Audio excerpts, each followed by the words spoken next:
माता सती ने प्रश्न किया काशी की धरा पर, काशी की भूमि पर,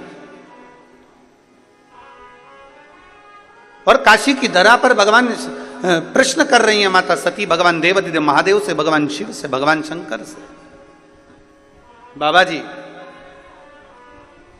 हमारे मन के संशय को मिटा दीजिए, ये पुनरपि जन्म पुनरपि मरणम, बार बार जन्म बार बार मृत्यु के प्रपंच से कैसे छूटा जाए वो हमको बता दीजिए।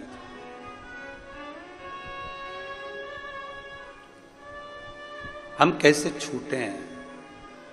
और भोलेनाथ सुना दो ऐसी कथा जिसे सुनकर मैं भी अमर हो लूं।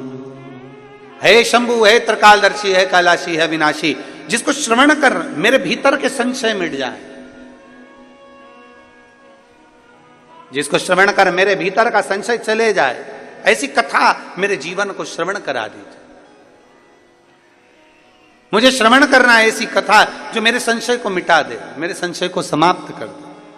मां भगवान देवादिदेव महादेव सुन रहे हैं, माता सती बारंबार प्रश्न कर रही हैं, भगवान शंकर से बारंबार प्रश्न किया जा रहा है, बारंबार। और कितना सुंदर बात है, शिवपुराण कहती है यदि हमारा कर्म अच्छा है, यदि हमने श्रेष्ठ कर्म करा है, तो हमको भगवान को ढूंढने की जरूरत नहीं पड़ती, बाबा देवादिदेव महादेव हमको ढूंढता है।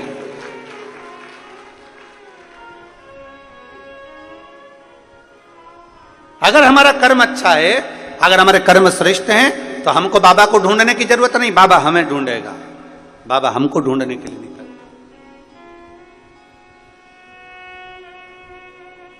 कर्म अच्छा करिए। अभी भिलाई की कथा में हमने एक बात कही थी कि बन सके जिस बच्चे को एजुकेशन की जरूरत है, अच्छी पढ़ाई की जरूरत है, और बच्चा अच्छा पढ़ना चाहता है, तो उस बच्चे को अच्छी पढ़ाई कराइए। किसी को चिकित्सा की जरूरत है और बहुत बीमार व्यक्ति है और उसको चिकित्सा की जरूरत है, तो उसको अच्छी चिकित्सा कराइए। किसी को एजुकेशन चाहिए, उसको एजुकेशन दिलाया जाए, किसी को चिकित्सा चाहिए, उसको चिकित्सा दिलाई जाए, जिससे वो अच्छे से अपने जीवन को आनंद पूर्वक जी सके, वो आगे बढ़ सके।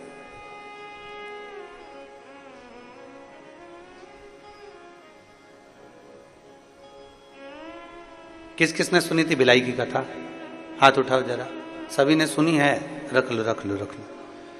अगर चिकित्सा की जरूरत है तो चिकित्सा मिले, और यदि कहीं शिक्षा की जरूरत है तो शिक्षा मिले, और प्रयास करें कि अच्छी शिक्षा, अच्छी चिकित्सा जनमानस तक पहुंचे।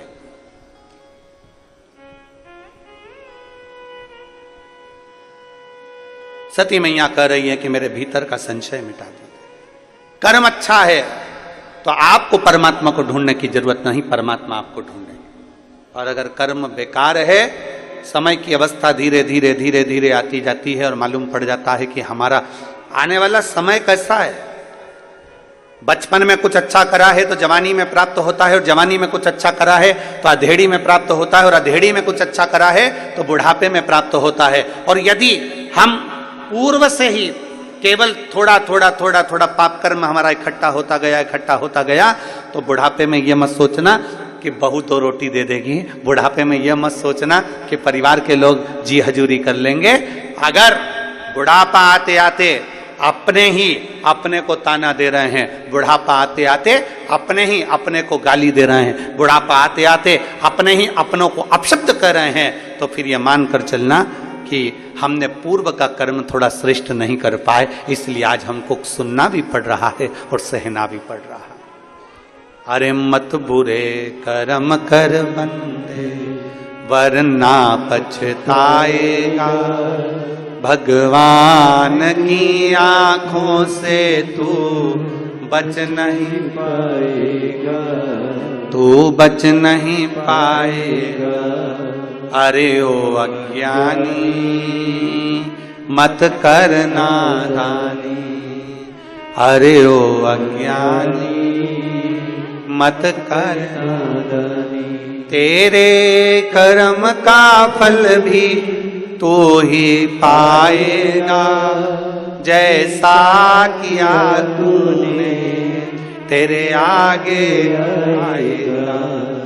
मत बुरे कर्म कर बंदे वरना पछताएगा, भगवान की आंखों से तू बच नहीं पाएगा, तू बच नहीं पाएगा। अपने कर्म थोड़े श्रेष्ठ करें, जितना बन सके श्रेष्ठता का कर्म थोड़ा थोड़ा करते चलिए, थोड़ा थोड़ा बहुत है। ये मेरी जीजियां बैठी हैं ना,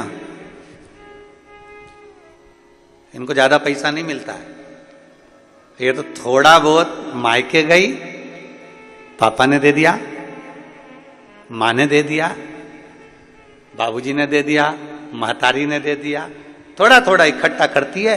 बच्चों का मिलता है वो इकट्ठा कर लेती है, थोड़ा सा पति देवता दे देते हैं वो इकट्ठा कर लेती है, थोड़ा कहीं कोई मेहमान पावना आ गया, कहीं से धन आ गया तो वो इकट्ठा कर।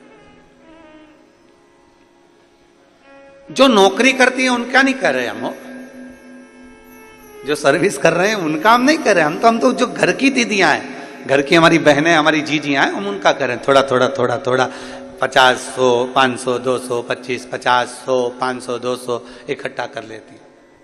किसके लिए इकट्ठा कराएंगे?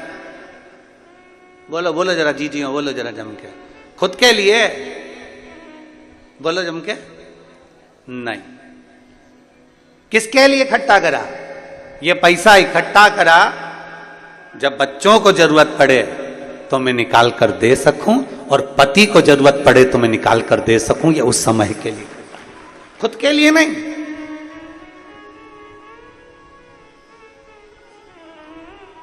एक कथा, अमलेश्वर की कथा में हमने कहा था कि स्त्री से उसकी उम्र मत पूछो और पुरुष से उसकी आय मत पूछो। स्त्री से उम्र मत पूछो और पुरुष से, जम के बोलो जरा, आय मत पूछो। क्यों?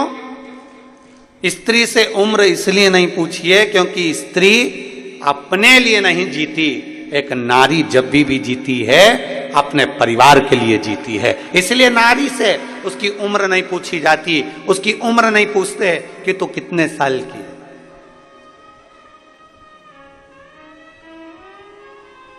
स्त्री से उसकी उम्र नहीं पूछी जाती कि तू कितने वर्ष की है।